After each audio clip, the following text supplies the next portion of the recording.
Hello, everybody. Dale Dickerson, Coach Jason Russell with our Coaches Show. Coach, it's not always nice to start off a win, but when you break a school record in your first game, it's pretty amazing. Yeah, it's we had a fun time on Friday night.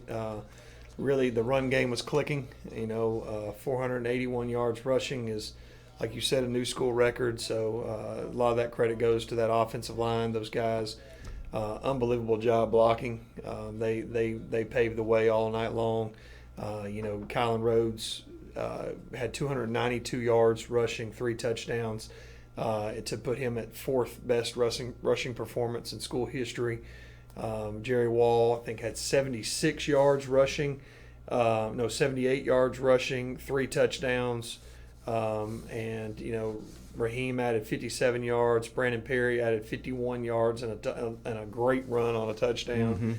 All that doesn't happen without that offensive line and Ethan Bobo at H-back doing a whole lot of work in those trenches. And so for that reason, our offensive line is the player of the week this week. Well, that's one of the things we talked about last week was the difference between this year and last year, our size on the offensive line. We were so undersized last year, and we're back kind of around the size we need to be, and it showed last Friday night. You wouldn't believe the amount of peanut butter and jelly that those children ate this offseason. I'm telling you, like, when they come out of the weight room every single day, they have 2 sandwiches waiting on them, and we have a coach checking off on a checklist. And we were very intentional about gaining weight this year. We felt like that was the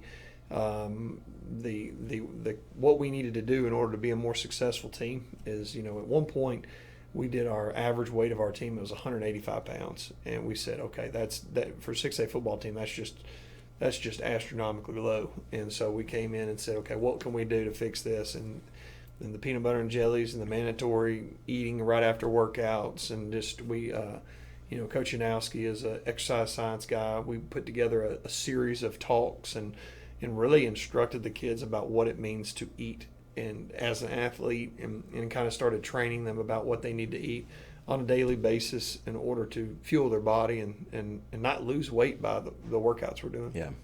Well, our offense set a school record, but our defense had an outstanding game too. Yeah, they did a lot of good things. Negative 23 yards rushing for ECS in the game, and that's big time. If you can stop the run in high school football, it's hard to win football games. We've got some stuff that we need to do, some work we need to do in our pass coverage. We gave up just over 300 yards in the passing game, which is far too much. We've been working on that. We met yesterday and worked on that a good bit, and that's got some great options and answers to fix those issues. But overall had a good game. Had an interception returned down to, I think, like the 6-yard line. So some big time plays. Yep.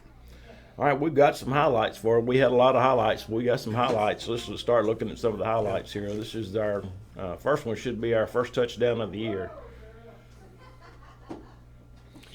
Jerry Wall coming in.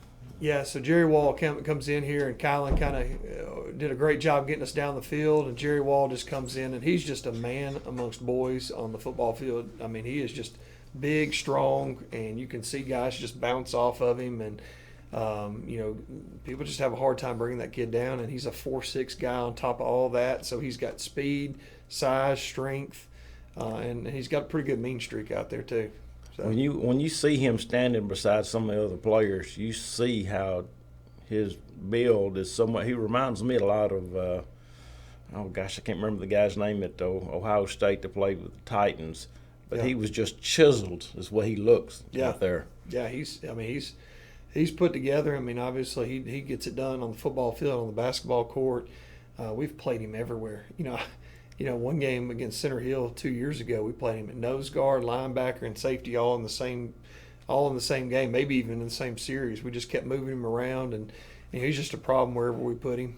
Put him at the running back spot. He's a problem there for people as well. Okay. All right, let's see the next one here.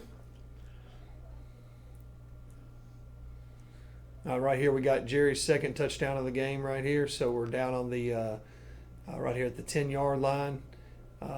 Run a little zone concept play. They've tried to pack the box, take away the run, and Jerry sees it open up outside and skips his way into the end zone. Skips his way in, yeah. All right, here's our next one. This is Kylan's first big run here. Yeah, so we were messing with Kylan, or Coach Freeman was messing with Kylan and said, I guess, Kylan, you're just going to have to score from far out because every time we get down there, you're tired by the time we get down the field, and we're putting in Jerry, and he's getting to score. Very next play on offense, 79-yard touchdown. I guess Kylan got the message. He got the message. Yeah. And so, when he got out in front of people, I told him on broadcast that they're not going to catch him. No, 4.44 laser time. It's hard to catch that kid. That kid can roll.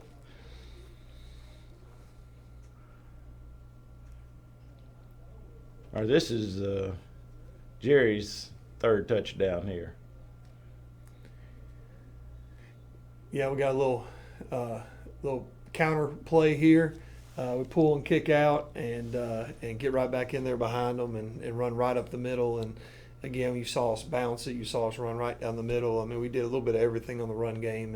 And again, credit to that offensive line, to Ethan Bobo. Those guys did a phenomenal job of blocking within that box. And that's kind of a selfless job a lot of times because their name's not the one that shows up on the stat sheet. But we cannot do it without those guys. They did a great job, man. We talked before the broadcast a little bit about Ethan Bobo, how critical his blocks are sometimes from that H-back slot. You just don't expect that from when you're talking about blocking. You're always talking about the lineman, but he came in right at the point of attack and always made a good, clean block. That's right. Very important. That guy's just as important as the offensive line in the blocking game. He really is, and especially if you're going to run in between the tackles, if you got a defense that's got 6 or 7 guys in there, that guy's got to be – he's got to be good, and a lot of times you end up running right behind that H. Right. So he did a great job. He's a converted wide receiver. Bobo's played everything, and he can still. He's one of our backup quarterbacks. I mean, he can play outside receiver. He can play slot receiver. He can play H back. He can just do a whole lot of things, and that guy's very, very, very valuable to our team. Yep. All right, let's see what we got next here.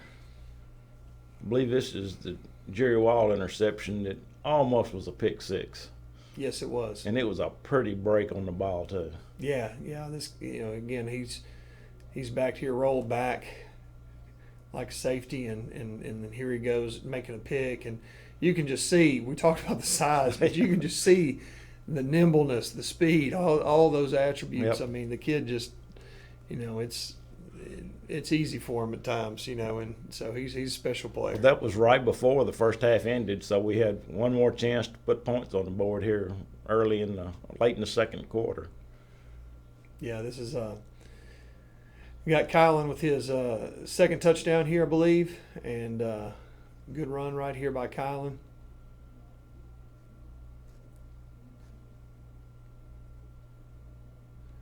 Again, that's that same counter play that you saw Jerry score on earlier. A couple things, we mixed it up. We ran some zone with some insert. We ran our counter play. We ran some pin and pull stuff. We ran several different concepts, but I think I called 14 passes in the game. I wanted to get our passing game going a little bit. We got it going a little bit, but they were really you've got to take what the defense gives you, and they were giving us a light box, and we were running the ball for greater than 10 yards of carry. You just got to keep handing that ball to those guys and just do what it takes that night. We may come back this week and throw for a bunch of yards. Who knows? We've got a great quarterback, and he ran for 57 yards and threw for I think 44. So he had just over 100 yards of offense himself, and so he. But we'll get that passing game going as everything, as the defense dictates. All right, let's go to our next one. This is early in the third quarter. It's Kylan again. Yeah, and this again, credit to the offensive line. Kylan doesn't even get touched here, and I mean we've got a track meet going on right there. I mean that kid is really fast. So don't people don't need to do that. I'd prefer them to actually. Yeah. But yeah, he's. And this last one is our third string running back, Perry, that came in, and he had a really, really good run. He broke about 3 or 4 tackles here. Very impressive run right here by Brandon Perry. He actually had some really good returns. Last minute we had Kevin Jamison was out this week, and so we replaced him on the return team. And Kevin is usually our third running back, and so Brandon really stepped up into a role that he didn't really know until game day, and what a great job he did returning the football, running the football, that big touchdown right there. I mean, breaking tackles, just refusing to go down, and then of course you see the speed at the end. I mean, so we're in a pretty good position right now with our running backs. He did have a very good return on one of the kickoffs. I remember that now that you say that. He had a good return on the kickoff. So those are the highlights of the game. It was a fun win, a good way to start the season, and now we got to go on the road and try Yeah, luck here. Absolutely. Well, before we move on to Cleveland Central, I want to kind of go over the players of the game. Yeah. My phone talking to me here. Sorry about that.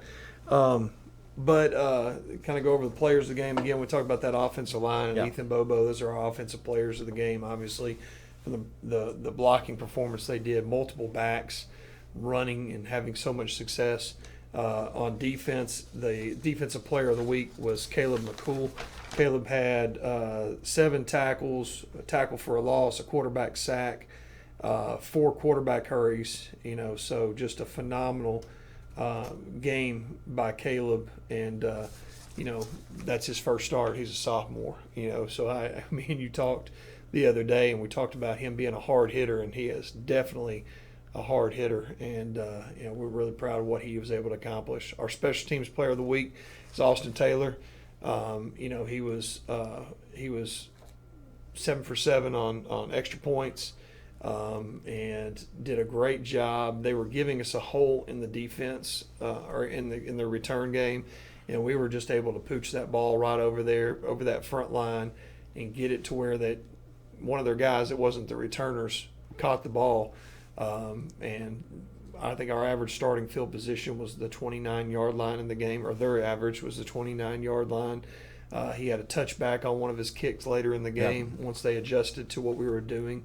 And then on the first kickoff of the game, he had a touchdown-saving tackle. So, great job by Austin. Just continues to excel in special teams for us. Well, I talked about that a little bit during the broadcast. When he was a freshman, he had trouble trying to hit that little hole in the middle, and he got better last year. And this year, it was pinpoint. Every time he kicked it, it was right where it needed to go, where that hole was. So he's really improved a lot over 2 years. Yeah, he has. I mean, you just think back to him as a freshman. Him and Logan Schultz. I mean, they've been playing for us for so long. At this point, and we're proud to have those guys back, and we'll get them back again one more time next year. And just, that's a very, very comforting thing for me as a coach to have those guys on the field. I can imagine the feeling of a wide-eyed freshman that's starting in a high school game as a punter that, it's not like you're mixed out in the team. You're out there by yourself, got to kick it, or a kicker by yourself. And the first thing, you got to catch it. Yeah. And there's people running at you, and you're a freshman, and you got to catch it, and then you got to set up, and you got to kick the ball. And, there's a whole lot to that. And I tell you what, Logan Schultz had a phenomenal job punting the football, averaged 37 yards a punt, and put some beautiful hang time on the football. Did. Had a couple of them spiral real good and turnover for him. Yep, and, he did. So I don't think they got much at all on any of their punt returns because of that. Yep, he did a really good job. He had some, like you said, he had some pretty spirals, and I saw at least one turnover and then take a big bounce for us. So it was a good night for him. And you got to remember the snapper. Yeah, Puppo, perfect snapping, handles it and the extra points. Did a good job. Does a great job. Of course, Puppo's our backup quarterback, very good at that as well. And then comes in and just a kid that we can trust, and that comes in and is consistent with those snaps, and so proud to have him doing what he's doing. He's still doing a great job snapping for us. Okay. All right, let's talk about a road trip. We're going down to Cleveland Central. I don't know where they are. Are they a 6A school too? They are 5A, I do believe. Okay. Is what they're classified as this year. Let me see. Honestly, they changed all that up this year. I know. I couldn't remember. Yep, 5A. Okay. Is what they are right now. So they are they're a good football team, though. They're a very good football team, and they got a quarterback who's got, I think, 3 stars, and he can roll around there and make plays everywhere and throw it all over the place. And we're really going to have to. One of the things we talked about earlier was fixing our pass coverage. That's one that's going to be. It's going to be very important to get that pass coverage fixed this week.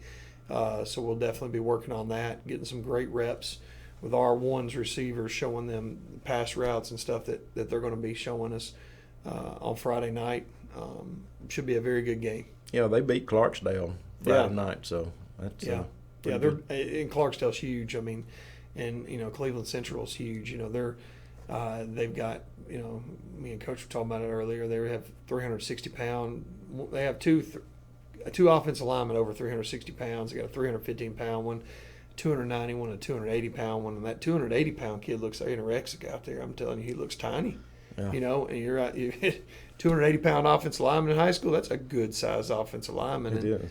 And just comparing him to those other guys, I mean, it's just, and they're not real tall. They're all 6'1" at the tallest, and so there's some big kids on their offensive line. Okay. Well, we'll be on the road Friday night. Unfortunately, we're not going to be able to broadcast the game. They don't have facilities for us to set up and do it, and it's can't hardly set that up in the stands. We tried that once before, setting the table and everything up, and when people get to cheering, the table's rocking and camera's rocking, and it's just not hard to do. So we'll be back next Monday to talk about the results for the game. We appreciate everybody tuning in this morning, so we'll see y'all next week. Thank you.